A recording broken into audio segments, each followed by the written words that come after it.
Hey guys, tonight we begin with the rise and fall of the samurai. So dim the lights. Put your phone face down somewhere nearby. Get comfortable beneath a blanket. And as always, try not to worry about tomorrow's problems, next week's deadlines, or that one embarrassing thing you said 6 years ago that still appears in your brain at 3 in the morning for absolutely no reason. Tonight, we're traveling back through the long and winding history of Japan's most famous warrior class, the samurai, a group of men who spent centuries perfecting the arts of war, loyalty, poetry, calligraphy, philosophy, tea preparation, and occasionally making incredibly questionable life choices in the name of honor. Over time, they became legends, movie heroes, national symbols, masters of the sword. But like most historical legends, the real story is stranger, slower, and much more complicated. The samurai did not simply appear one day wearing elegant armor and posing dramatically on misty hillsides. Instead, they emerged gradually, almost by accident, as so many historical institutions do. And their rise would reshape Japan for nearly 1,000 years. So, let us drift back to a time before the samurai existed. A time when nobody had yet decided that carrying 2 swords and writing poetry about falling leaves was the ideal career path. A time when Japan was still figuring itself out. The story begins during the early centuries of the Japanese state. Around the 7th and 8th centuries, Japan's rulers were heavily inspired by China. Actually, heavily inspired might be putting it mildly. They copied Chinese government systems, Chinese writing, Chinese court customs, Chinese fashions, Chinese administrative structures. If ancient Japan had a Pinterest board, a large portion of it would have simply been labeled "Things China is Doing." The imperial court, centered around cities like Nara and later Kyoto, wanted a strong centralized government. They wanted taxes. They wanted order. They wanted officials keeping records. And most importantly, they wanted everyone else to listen to them, as rulers throughout history have generally preferred. For a while, this worked reasonably well, at least on paper. The problem was that Japan's geography refused to cooperate. Mountains covered much of the country.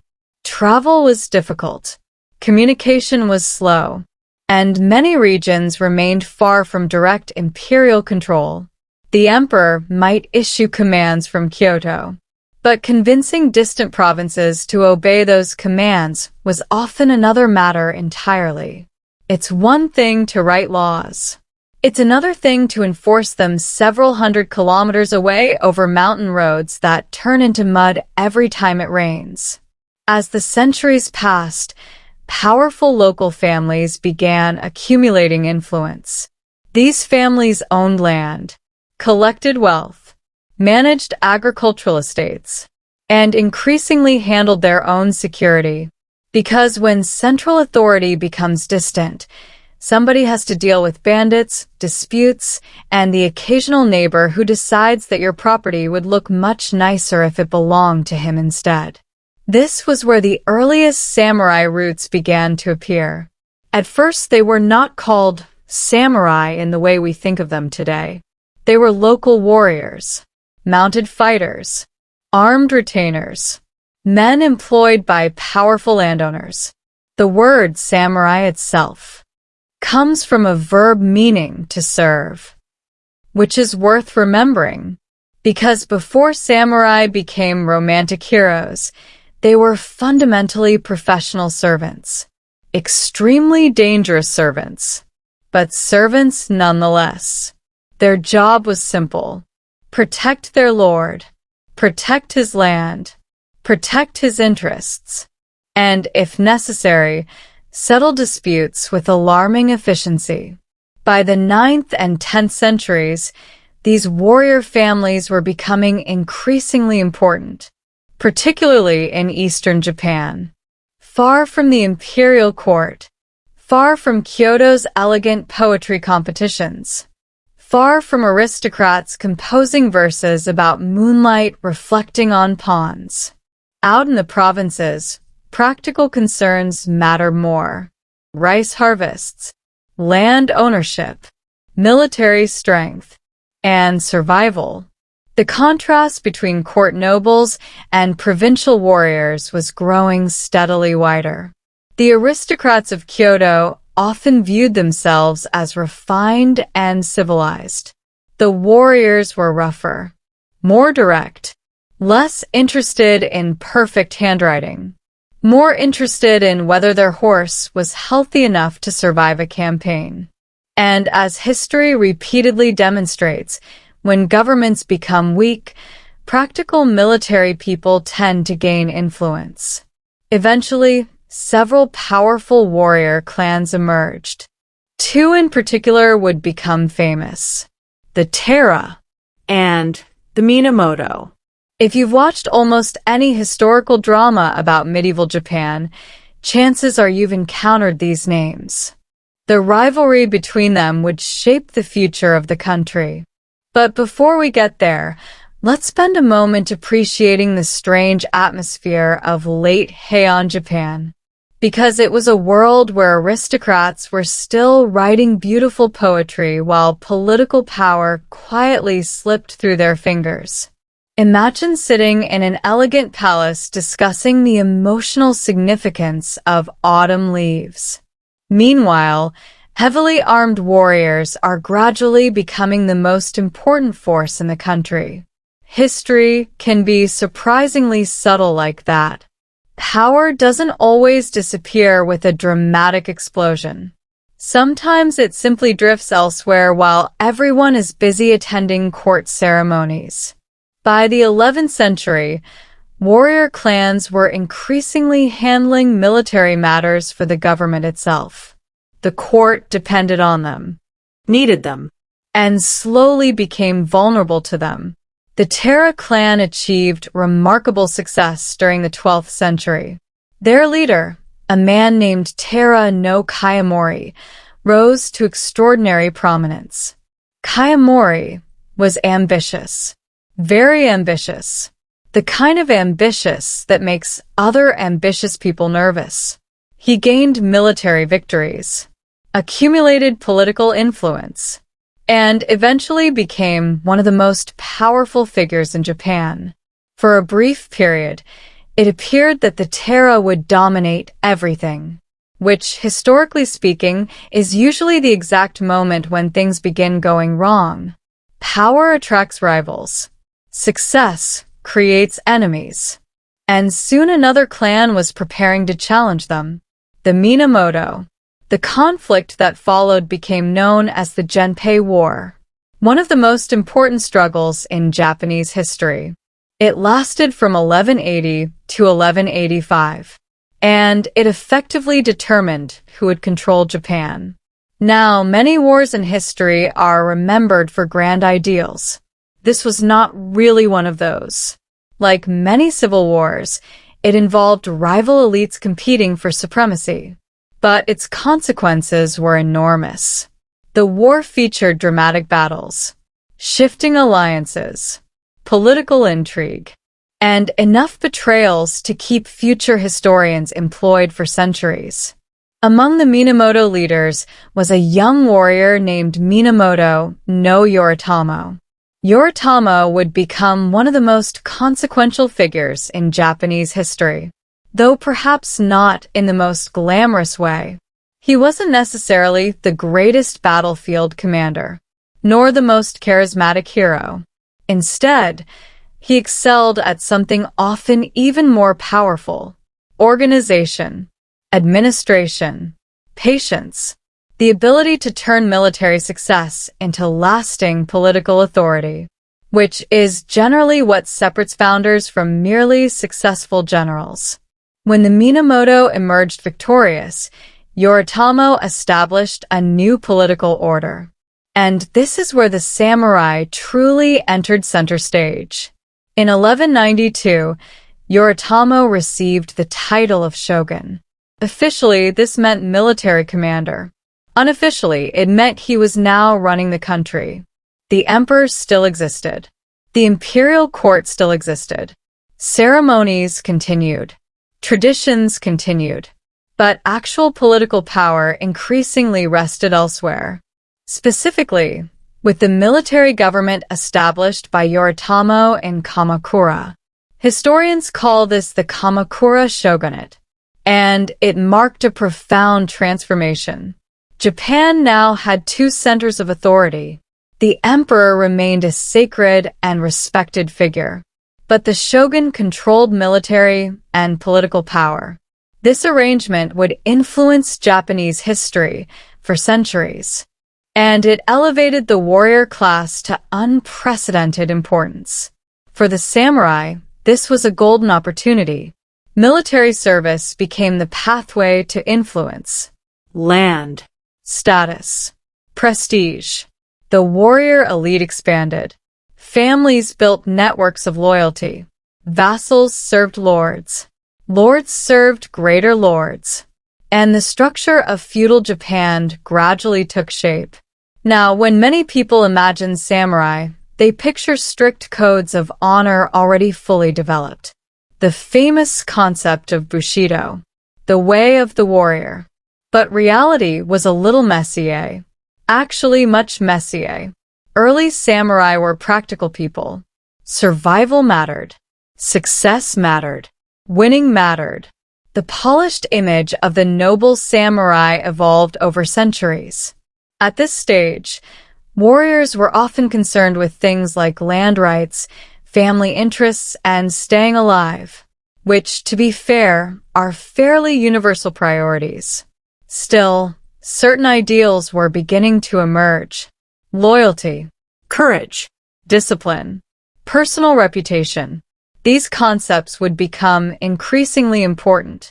A samurai's honor was tied closely to his family name, his service, his conduct, his standing among fellow warriors. And because medieval societies loved complicated social expectations, maintaining that reputation could become exhausting. One mistake could have consequences for generations. One success could elevate an entire family. The stakes were always personal.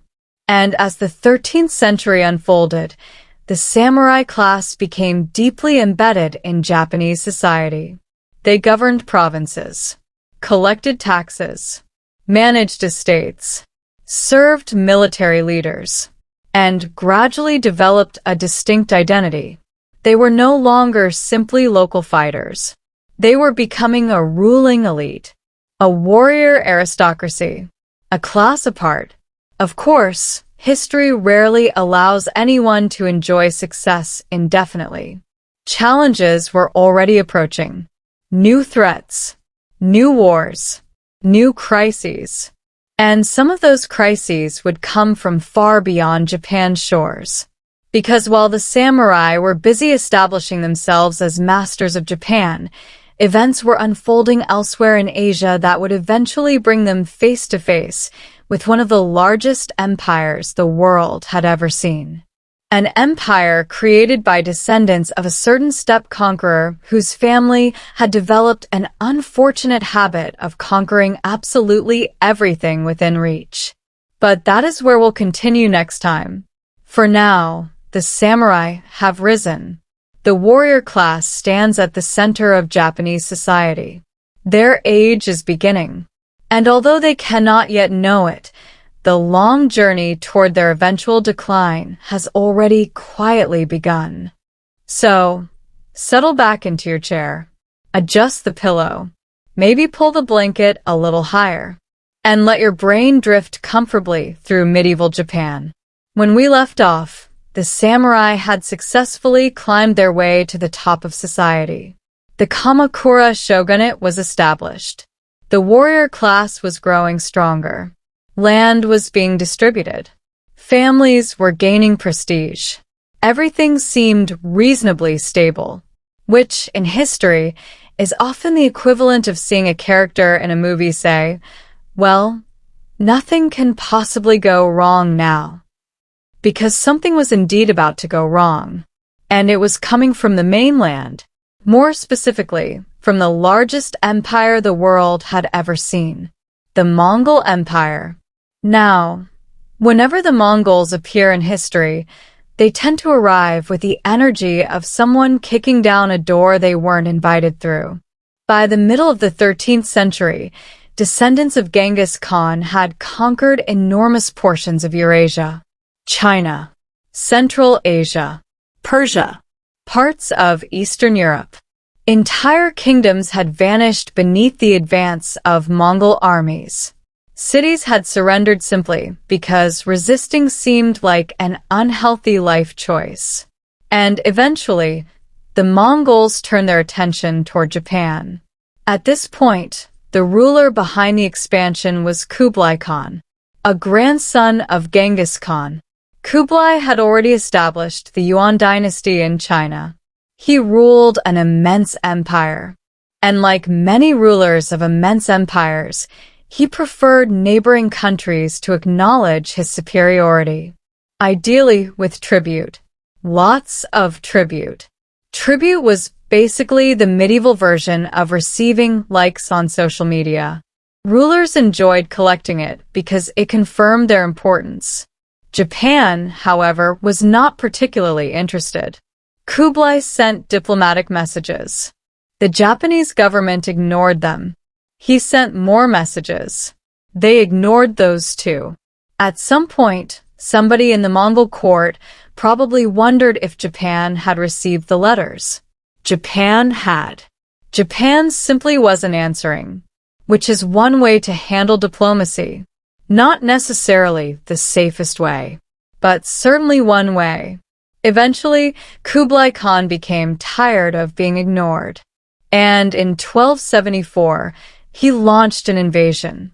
Now, for generations afterward, Japanese stories would remember this event almost as a clash of worlds. The samurai against the Mongols. Honor against overwhelming force. Traditional warriors against a massive empire. Reality, as usual, was somewhat more complicated. The Mongol invasion force wasn't purely Mongol. It included Chinese troops, Korean troops, sailors, archers, various allied forces from across the empire, a huge multinational army. The samurai, meanwhile, were accustomed to a very different style of warfare. Traditional Japanese combat often emphasized individual achievement. Warriors announced their names, declared their lineage, sought worthy opponents. There was a strong element of personal reputation involved. The Mongols had absolutely no interest in any of that. They preferred coordinated formations, massed archery, discipline, efficiency, and generally doing whatever helped them win. Imagine training your whole life for an elegant duel, then discovering your opponent has brought several thousand friends. That was roughly the situation. The invasion force landed in Kyushu. Battles followed. The Japanese defenders fought fiercely. The Mongols advanced. Things looked worrying. And then nature intervened. A powerful storm struck. Ships were damaged. The invasion fleet withdrew. The Mongols left. Japan survived. Everyone took a deep breath. And then immediately realized the problem wasn't over. Because Kublai Khan was not the sort of man who gave up after one setback. He spent years preparing another invasion. An even larger one. A much larger one. The kind of larger that makes military planners wake up sweating. By 1281, an enormous armada approached Japan. Thousands of ships. Tens of thousands of troops. One of the largest amphibious operations in medieval history. The samurai prepared desperately. Fortifications were built. Defenses strengthened. Warriors gathered from across the country. Everyone understood that this was serious. Very serious. And for weeks, fighting continued. Japanese defenders resisted stubbornly. The Mongols struggled to establish control. Then came the event that would become legendary. Another storm, a massive typhoon. The fleet suffered catastrophic losses. Ships smashed together. Vessels sank. Chaos spread throughout the invasion force. The Japanese later called this wind the kamikaze, the divine wind, a heavenly force that had protected Japan. Now, historians continue debating details, the exact scale of destruction, the precise military impact, the numbers involved. But there is no question that the storms played a crucial role, and Japan remained unconquered. The samurai had survived the greatest external threat they had yet faced. It was an extraordinary achievement. Unfortunately, victories sometimes create new problems, which sounds unfair, because it is. The defense against the Mongols had been enormously expensive. Warriors had mobilized. Resources had been consumed. Land had been damaged. And unlike normal wars, there were no conquered territories to distribute afterward. No new lands. No treasure. No defeated enemy estates. Nothing. The samurai expected rewards. Governments generally reward soldiers after major victories. That is how you maintain loyalty. But the Kamakura government struggled. There simply wasn't enough wealth to satisfy everyone. And dissatisfaction began spreading. Slowly at first. Then more noticeably. Many samurai families felt neglected, underappreciated, financially strained. The very warriors who had saved the country increasingly questioned the government they served, which was not ideal. Political stability depends heavily on people continuing to believe the system works. Once enough people stop believing that, problems multiply. As the 14th century approached, cracks were appearing. The Kamakura shogunate had ruled for more than a century, but its foundations were weakening. Economic pressures grew. Factional disputes increased. Powerful families competed for influence. And somewhere in Kyoto, the emperor was beginning to wonder whether the military government might be vulnerable. This emperor was Emperor Go-Daigo. And unlike many emperors who accepted the political realities around them, Go-Daigo had bigger ambitions. He wanted actual authority, not ceremonial authority, not symbolic authority, real authority, the kind involving decisions, power, control, the sort of thing shoguns traditionally preferred to keep for themselves. Naturally, this created tension. Go-Daigo attempted to overthrow the Kamakura regime. The first effort failed. He was exiled, which might have discouraged a more cautious individual. Go-Daigo was not especially cautious. He tried again, and this time, circumstances favored him. Several powerful warriors switched sides. Support for Kamakura weakened. Rebellion spread. The government struggled to respond. And eventually, the Kamakura shogunate collapsed. Just like that. Well, not exactly just like that. More accurately, after years of mounting pressures, political maneuvering, military conflict, and institutional weakness. But compared to its long period of dominance, the collapse felt surprisingly quick. One moment it had seemed permanent. The next it was gone. History does that occasionally. Structures that appear eternal suddenly reveal themselves to be fragile. Go-Daigo briefly achieved his dream. Imperial rule was restored, at least in theory.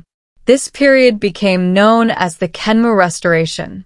And for a short time, it seemed possible that Japan might return to direct imperial government. There was just one problem. Actually, several problems.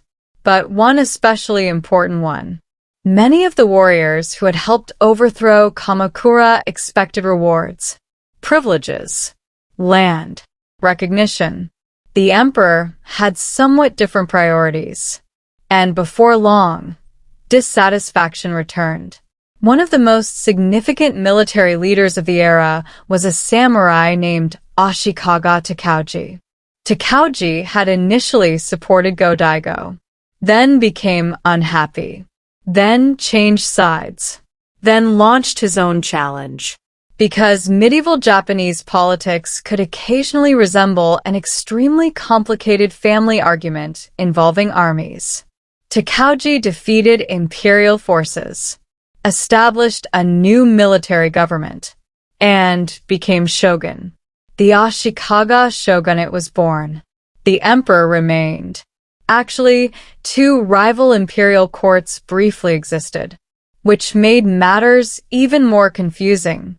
But once again, real power increasingly rested with military rulers, and the samurai remained central to everything. By now, the warrior class was firmly entrenched. Generations had grown up within samurai culture. Military service defined social identity. Families preserved lineages. Codes of conduct evolved. Traditions accumulated. The samurai were no longer newcomers. They were the establishment, which sounds impressive. And it was. But becoming the establishment creates its own challenges. Because eventually, you stop being the rebellious newcomers changing the system, and become the people responsible for making the system work. A much less glamorous task, and one the samurai would soon discover was surprisingly difficult. Because over the next centuries, Japan would drift toward one of the most chaotic periods in its history. A time when loyalty became flexible. Alliances changed constantly. Castles multiplied. And ambitious warlords appeared in seemingly every direction. The age of civil war was approaching. The age of the daimyo. The age of endless conflict. And strangely enough, it would become one of the periods that people later romanticize the most. Because humans have an odd habit of looking back fondly on eras that must have been absolutely exhausting to live through. But that is where we'll continue next. For the samurai, the rise continues. Yet the seeds of future troubles are already growing quietly beneath the surface. And as always, history is taking its time. So, let your shoulders relax. Get comfortable. Maybe listen to the distant sound of rain if you're lucky enough to have some outside your window. And let us drift back into medieval Japan. When we left our samurai, they had survived Mongol invasions, witnessed the collapse of one shogunate, helped establish another, and generally spent several centuries proving that warrior governments are excellent at winning power and somewhat less excellent at keeping everybody happy afterward. The new military government, the Ashikaga shogunate, now ruled Japan, at least officially. And for a while, things looked reasonably stable. Not perfect. History rarely offers perfect, but stable enough. The Ashikaga family governed from Kyoto. The emperor remained a respected figure. Samurai served regional lords. Life continued. Rice was planted. Taxes were collected. Poems were written. Political rivalries simmered quietly in the background. The usual medieval routine. The problem was that the Ashikaga shoguns gradually discovered something many rulers eventually learn. Controlling a country on paper is much easier than controlling it in reality, especially when powerful regional leaders possess armies. Lots of armies. Over time, local military governors gained increasing independence. Many became extraordinarily powerful. They controlled provinces, collected revenues, built networks of loyal followers, and sometimes treated orders from the central government more as suggestions than actual commands. The shogunate remained important, but its authority slowly weakened. And as central authority weakened, ambitious men began calculating possibilities. Because there is nothing quite as tempting as a government that appears strong from a distance but weak up close. Then came a disaster. Not a foreign invasion, not a plague, not an earthquake, although Japan certainly experienced plenty of those throughout its history. This disaster was political, which historians often find even more interesting. In 1467, a succession dispute erupted. A disagreement over who should inherit power. Now, succession disputes sound boring at first. A family argument over paperwork. Perhaps some tense conversations. Maybe a few strongly worded letters. But royal succession disputes have an unfortunate habit of becoming wars. Large wars. Very large wars. The conflict became known as the Untold War. And it would fundamentally transform Japan. At first, the dispute involved rival factions supporting different candidates. Then alliances formed. Armies mobilized. Powerful clans chose sides. Before long, fighting spread. Kyoto itself became a battlefield. Imagine living in one of the most beautiful cities in Japan and suddenly discovering that competing aristocrats have decided to settle their disagreements by turning entire neighborhoods into combat zones. Not ideal. The war dragged on. Years passed. Neither side achieved decisive victory. Destruction accumulated. And eventually something remarkable happened. The participants largely lost track of what they were fighting about. Seriously, historians can identify the original issues. But as the conflict expanded, countless local rivalries became entangled. Personal grudges multiplied. Regional disputes intensified. New opportunities emerged. The war developed a life of its own. By the time it finally ended, central authority had been shattered. The Ashikaga shogunate survived. Technically. But surviving and functioning are not always the same thing. The real winners were regional warlords. The daimyo. These powerful lords increasingly governed their territories independently. And thus began the Sengoku period, the famous age of warring states, one of the most chaotic eras in Japanese history. For roughly a century and a half, Japan became a patchwork of competing domains. Castles appeared everywhere. Alliances shifted constantly. Wars erupted with remarkable frequency. And samurai found themselves busier than ever. If previous generations had viewed warfare as an occasional duty, many Sengoku samurai experienced it as a full-time occupation. Conflict became normal. Peace became unusual. And military skill became the primary route to advancement. For ambitious individuals, this era offered opportunities. Dangerous opportunities. But opportunities nonetheless. A talented warrior could rise through the ranks.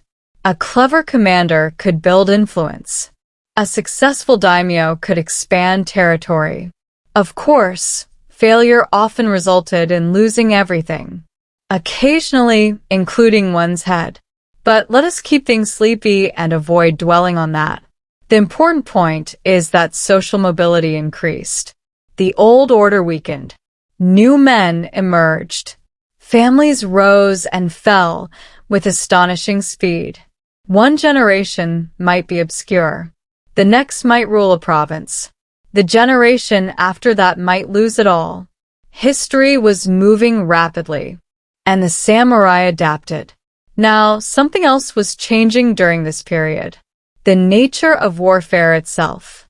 For centuries, mounted archers had occupied a prestigious position within samurai culture. Horsemanship mattered. Archery mattered. Individual martial skill mattered. But battlefields were evolving. Larger armies appeared. Infantry became increasingly important. Organization mattered more. Discipline mattered more. Logistics mattered more. Which sounds less romantic. Nobody makes epic films about supply chains. Yet supply chains often determine who wins wars. A commander might possess extraordinary courage, but if his soldiers run out of food, courage suddenly becomes less useful. Many daimyo understood this, and they began building more sophisticated military systems. Castles grew larger, administration improved, taxes became more organized, armies expanded. The samurai remained elite warriors, but they increasingly functioned within larger military structures. War was becoming professionalized. Then, in 1543, something arrived that would change everything. A foreign ship drifted ashore. On board were Portuguese traders, and among the goods they carried were firearms. Now, firearms already existed elsewhere. China knew them. Europe knew them. Various parts of Asia used them. But for Japan, this introduction proved transformative. The Japanese examined these strange weapons carefully, then did something they often did remarkably well throughout history. They learned Quickly. very quickly. Soon local craftsmen were producing firearms themselves. And before long, guns spread across the country. This created a dilemma, because firearms challenged traditional ideas about warfare.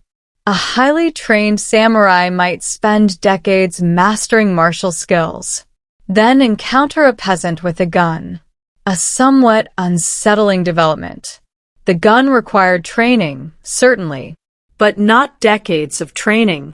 not generations of inherited expertise, not years of perfecting archery techniques. Technology was quietly changing the rules. Many samurai adopted firearms enthusiastically. Others viewed them with suspicion. But battlefield effectiveness tends to settle debates. And firearms proved effective. Very effective. As wars intensified, several extraordinary leaders emerged. Men whose names would become legendary. The first was Oda Nobunaga. Nobunaga entered a world filled with competing warlords, a fragmented country, constant warfare, and endless opportunities for ambitious individuals. Fortunately for Nobunaga, ambition was not in short supply. He possessed it in abundance. Nobunaga began as the ruler of a relatively modest domain. Many contemporaries underestimated him. Some considered him eccentric. Others considered him reckless. A few probably considered him mildly alarming. As it turned out, the alarming people were often correct. Because Nobunaga proved astonishingly capable. He embraced innovation, adopted firearms aggressively, rewarded talent, ignored tradition when it became inconvenient, and pursued power with relentless determination. One by one, rivals fell. Territories expanded. Influence grew. By the 1570s, Nobunaga had become one of the dominant figures in Japan. For many observers, it appeared he might finally reunify the country. After generations of conflict, that prospect seemed extraordinary. A single ruler, a unified Japan, an end to endless wars. Imagine the relief. No more constantly shifting alliances. No more wondering whether neighboring lords would invade next month. No more needing a flowchart to understand local politics. Unfortunately, history had other plans. Because just when success seemed within reach, disaster struck. In 1582, Nobunaga was betrayed by one of his own generals, a man named Akechi Mitsuhide. The reasons remain debated. Personal grievances, political calculations, ambition, perhaps a combination of all three.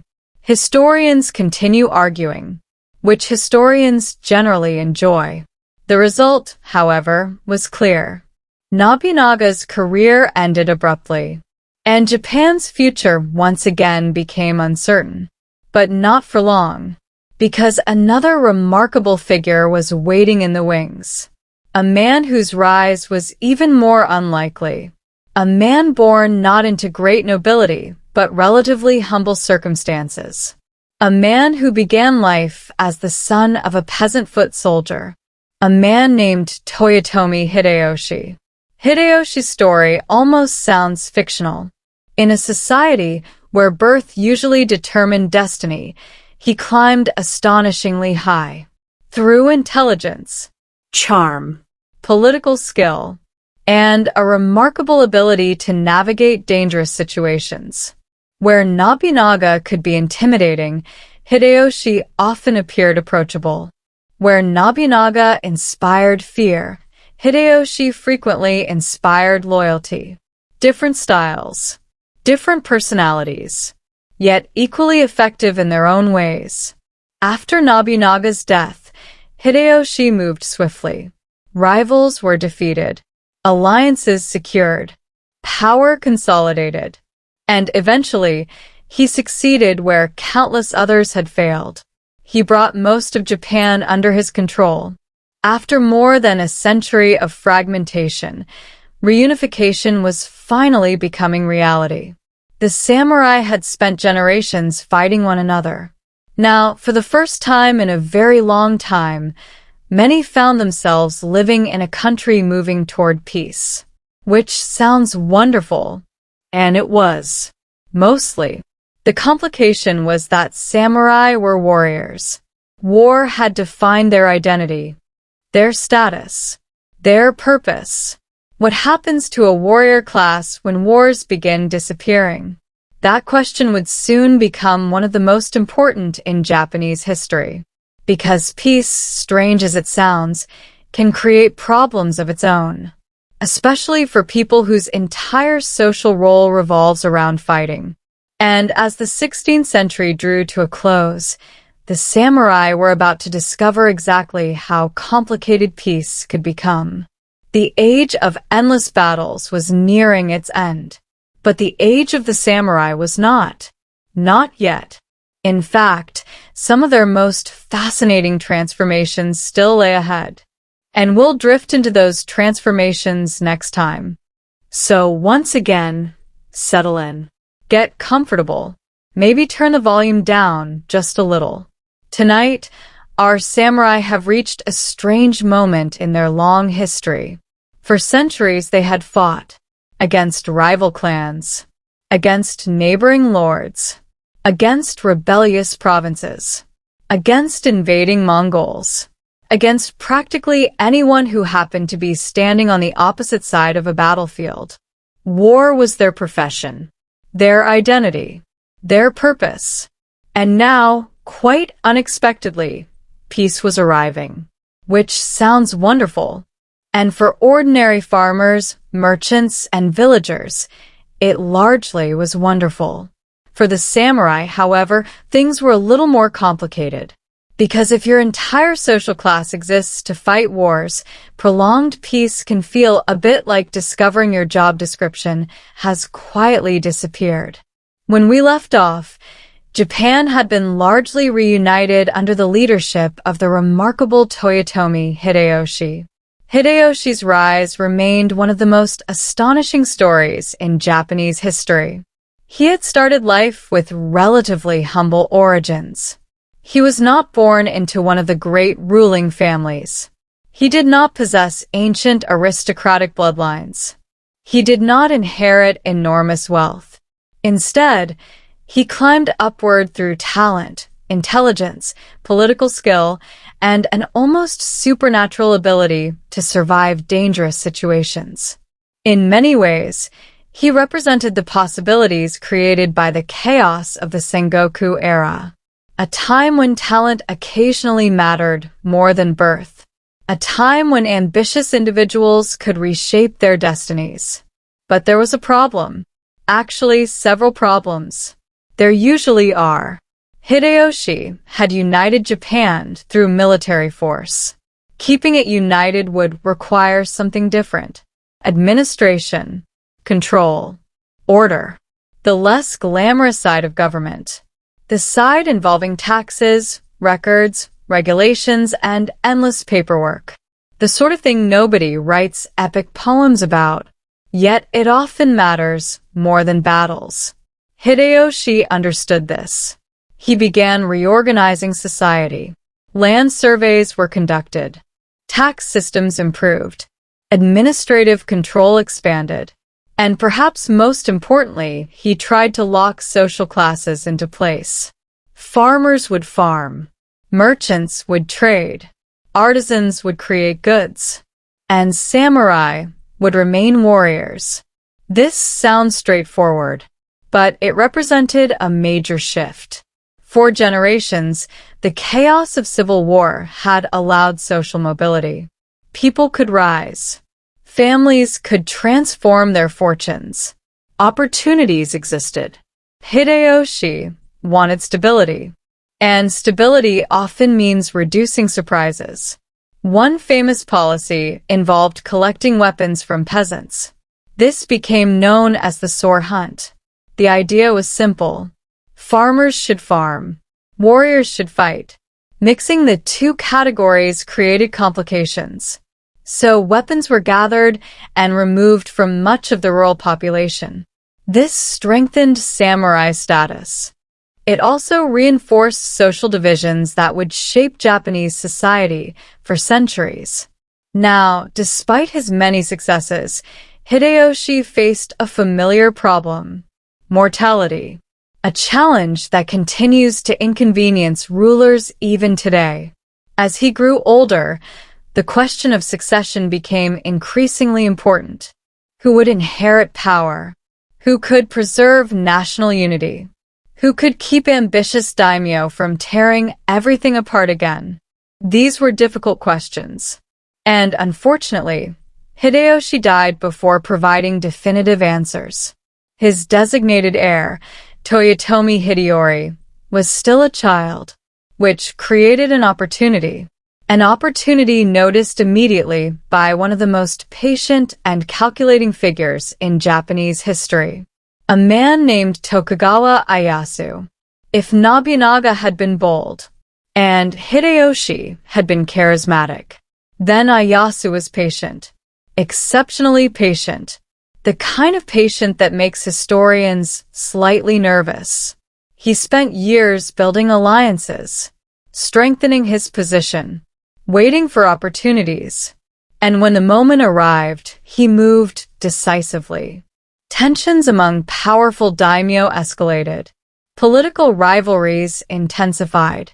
And eventually, Japan drifted toward another great conflict.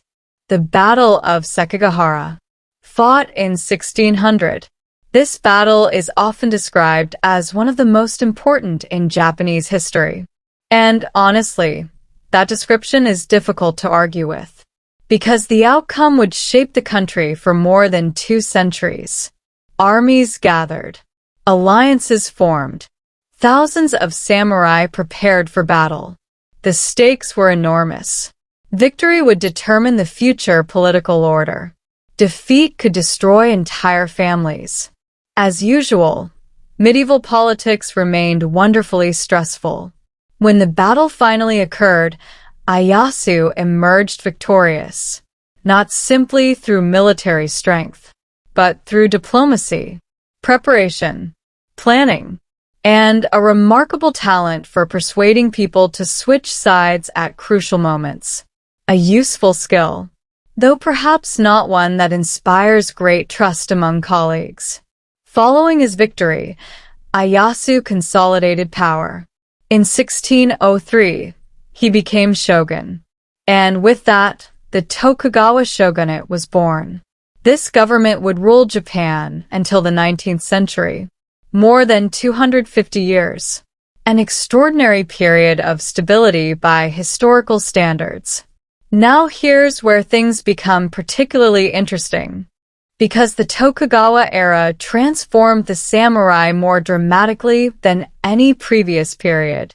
Remember, these were warriors, professional warriors, men whose ancestors had spent centuries fighting. Yet under Tokugawa rule, large-scale warfare largely disappeared. Not entirely. History never grants perfect peace. But compared to the chaos of the Sengoku era, the difference was astonishing. Generations grew up without major civil wars. Entire lifetimes passed without seeing a battlefield.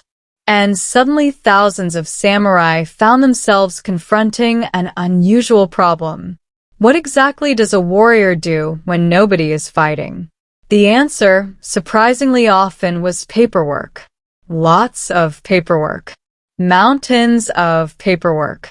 Enough paperwork to make modern office workers feel understood across the centuries. Many samurai became administrators, bureaucrats, tax collectors, officials, government managers. Instead of commanding armies, they managed records. Instead of charging into battle, they reviewed documents. Instead of storming castles, they attended meetings. It was not quite the lifestyle their ancestors had envisioned. Imagine being descended from generations of feared warriors, then spending your afternoon calculating rice taxes. History can be wonderfully ironic. Yet these administrative roles mattered enormously. The Tokugawa government depended on them. The samurai helped govern the country, maintain order, collect revenues, enforce regulations, and oversee local administration. Gradually, the image of the samurai evolved. They remained warriors in theory, but many increasingly functioned as civil servants. Highly respected civil servants. Civil servants with swords, but civil servants nonetheless. This transformation influenced samurai culture. Education became increasingly important. Literacy rates rose. Many samurai studied philosophy, history, literature, calligraphy, Confucian teachings. Some became accomplished scholars. Others wrote poetry. Some practiced tea ceremonies. Many pursued artistic interests. The stereotype of the sword-wielding warrior remained. Yet reality was often more nuanced. A samurai might spend the morning reviewing tax records, the afternoon studying classical texts, and the evening practicing swordsmanship. A surprisingly balanced schedule, assuming one enjoys paperwork. Now, during this period, the famous concept of Bushido became more formalized. The way of the warrior. People often imagine Bushido as an ancient code existing unchanged for centuries. Reality is more complicated. Bushido evolved gradually. Different writers interpreted it differently. Different regions emphasized different values. But certain themes appeared repeatedly. Loyalty, honor, discipline, self-control, duty. These ideals became central to samurai identity, especially during an era when actual warfare had become relatively rare. In some ways, Bushido helped preserve a warrior ethos during peacetime. It provided meaning, a framework, a sense of purpose. Even when swords were spending more time hanging on walls than leaving their scabbards. Of course, not every samurai lived up to these ideals. Humans rarely do. Some were corrupt. Some were lazy. Some accumulated debts. Some made terrible decisions. And some proved remarkably ordinary despite belonging to an extraordinary social class. Because history's great secret is that most historical figures were simply people. Complicated people. Imperfect people. People trying to navigate their circumstances. Even if they happened to be carrying two swords while doing it. Financial difficulties became increasingly common. This was one of the great paradoxes of the Tokugawa era. Samurai occupied the highest social status below the ruling elite. Yet many struggled economically. Their income often came in fixed stipends. Meanwhile, commerce expanded. Cities grew. Merchants accumulated wealth. and inflation created new pressures. The result was awkward. A samurai might possess enormous prestige, yet have very little money. A merchant might possess substantial wealth, yet remains socially inferior. Imagine being respected by everyone but unable to pay your bills. Not exactly the dream. Some samurai borrowed heavily. Others sold possessions. Many attempted to maintain appearances despite financial strain, because status remained important. Very important. No one wanted to admit they were struggling, especially when their ancestors had spent centuries cultivating family honor. Thus emerged one of history's quieter tragedies. The poor samurai. Proud. Respected, educated, and frequently broke. Some worked side jobs. Others secretly engaged in commerce despite social expectations. A few adapted successfully. Many did not. And all the while, Japan remained remarkably stable. The Tokugawa system endured. Decades passed. Then more decades. Then even more decades. Generations came and went. Peace became normal. War became memory. The samurai remained important, but their world was slowly changing beneath their feet. They simply didn't realize how dramatically, because beyond Japan's shores, the rest of the world was transforming. European powers were expanding. Industrialization was beginning. Technology was advancing. Global trade networks were growing. And eventually those global changes would reach Japan. When they did, they would challenge everything: the government, the economy, the social order, and most importantly for our story, the very existence of the samurai themselves. The warrior class had survived civil wars, invasions, political upheavals, dynastic struggles. Yet their greatest challenge would not come from an enemy army. It would come from modernity. And modernity, as we shall see next time, is a remarkably difficult opponent to duel with a sword. So, welcome back. Get comfortable. Take a slow breath. And let us return to Japan. Our samurai have now enjoyed something their ancestors would have considered almost unbelievable. Peace. Long peace. Generational peace. The kind of peace where entire families grow up without ever seeing a major battlefield. For more than 2 centuries, the Tokugawa shogunate has maintained stability. The roads are safe. The cities are growing. The government functions. The rice taxes keep flowing. And somewhere, countless samurai are once again staring at paperwork and wondering how their warrior ancestors would feel about this situation. The answer is probably mixed.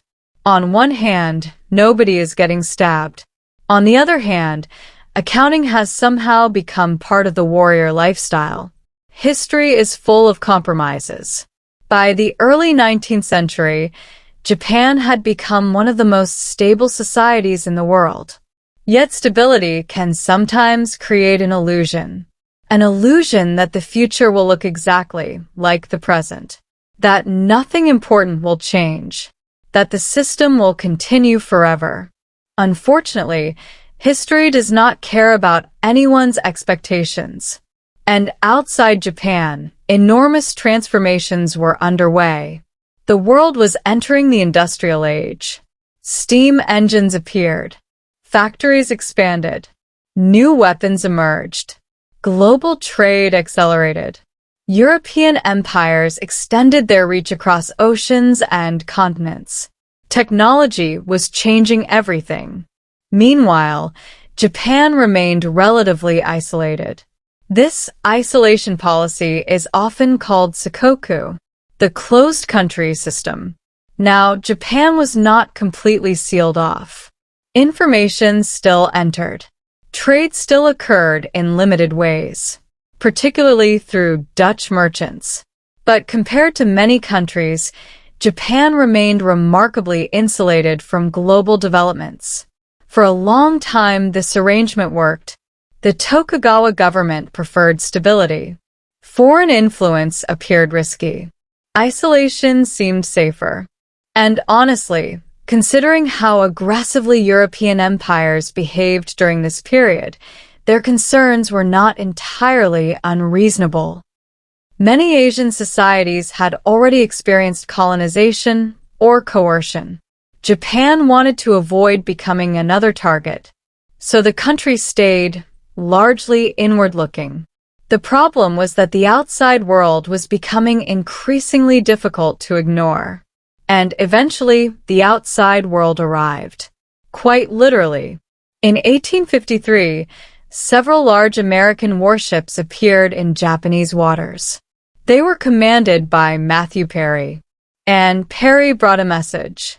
Actually, it was less of a message and more of a very polite demand.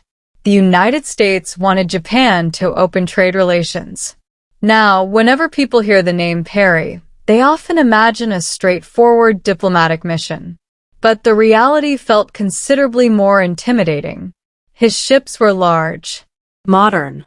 heavily armed. Compared to much of Japan's military technology, they looked frighteningly advanced. The Japanese nicknamed them the Black Ships, which sounds appropriately dramatic. Imagine standing on the shore, looking out at enormous steam-powered warships, machines unlike anything most people had ever seen, belching smoke, carrying powerful artillery, representing nations that had spent centuries perfecting industrial warfare. It must have felt like seeing visitors from the future. An uncomfortable future. The Tokugawa government suddenly faced a dilemma: resist or negotiate. Neither option seemed appealing. Military resistance looked dangerous. Compliance risked appearing weak. Officials debated, argued, delayed, and worried. Mostly worried. Eventually, treaties were signed. Japan opened relations with foreign powers. Trade increased. Foreign influence expanded. And the old order began to wobble. For the samurai, these developments were deeply unsettling. Many viewed the shogunate as weak. Others feared foreign domination. Some demanded reform. Others demanded resistance. Political divisions intensified. The government struggled to maintain control. And for the first time in generations, major instability returned. The slogan of the era became famous: "Revere the emperor, expel the barbarians." Simple, Catchy. and somewhat unrealistic. Expelling industrialized foreign powers was easier to chant than accomplish. Still, the phrase captured widespread frustration.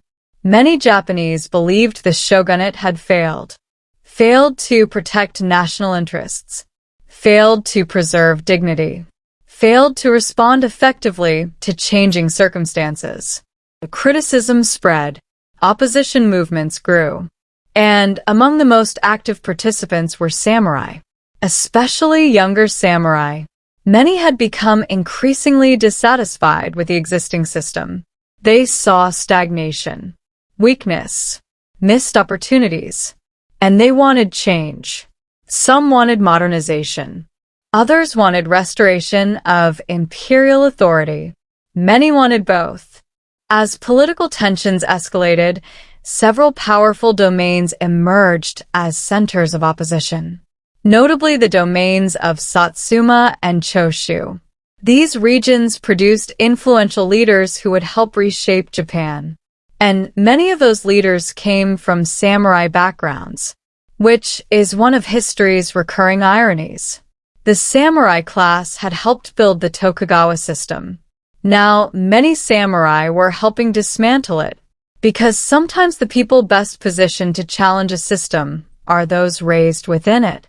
By the 1860s, the situation was becoming critical.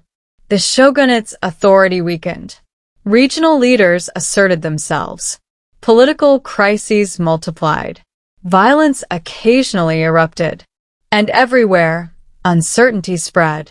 The old order was losing its grip. Then came the decisive moment. The Meiji Restoration, one of the most significant turning points in Japanese history. In 1868, supporters of imperial restoration overthrew the Tokugawa government. Political authority was formally returned to the emperor. This emperor was Emperor Meiji, and under his reign, Japan would transform at astonishing speed. Now, the phrase Meiji Restoration sometimes creates the impression that Japan simply returned to older traditions. In reality, something far more radical occurred. The new government embraced modernization aggressively, almost shockingly aggressively. Officials studied foreign institutions, imported technology, reformed education, built railroads, expanded industry, modernized the military, changed legal systems, reorganized government structures, and generally attempted to transform Japan into a modern state as quickly as possible. Imagine compressing centuries of change into a few decades. That was essentially the project. Many former samurai supported these reforms. Others did not, because modernization came with consequences, especially for the samurai themselves. At first, changes appeared manageable. Privileges were adjusted. Administrative reforms introduced. New opportunities emerged. But gradually it became clear that the government intended something unprecedented. The samurai class itself would be abolished. Not weakened. Not modified. Abolished. After centuries as Japan's warrior elite, the samurai were facing extinction. The process occurred gradually. Stipends were reduced, then eliminated.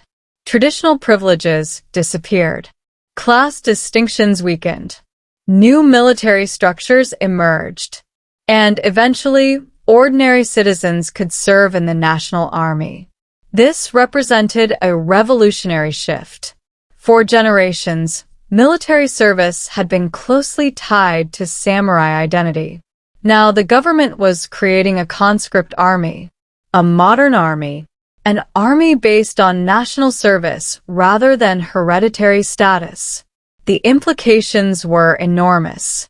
A farmer's son could become a soldier. A merchant's son could become an officer. Military service was no longer the exclusive domain of the samurai. Many adapted successfully. Some entered government service.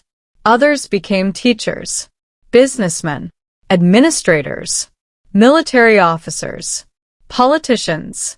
Their education often helped them navigate the changing world.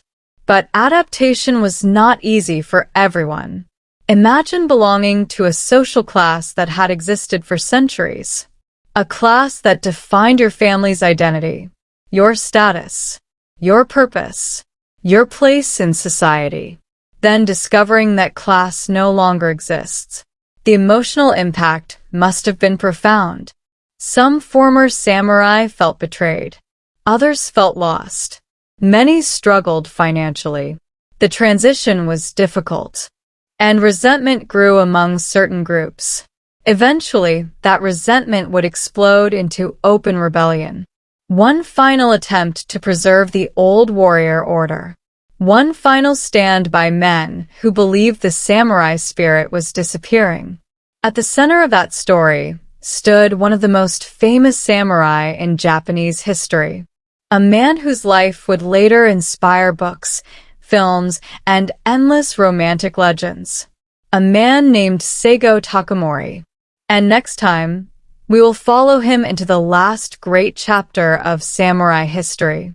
The final rebellion, the final struggle, and the symbolic end of a warrior class that had shaped Japan for nearly 700 years.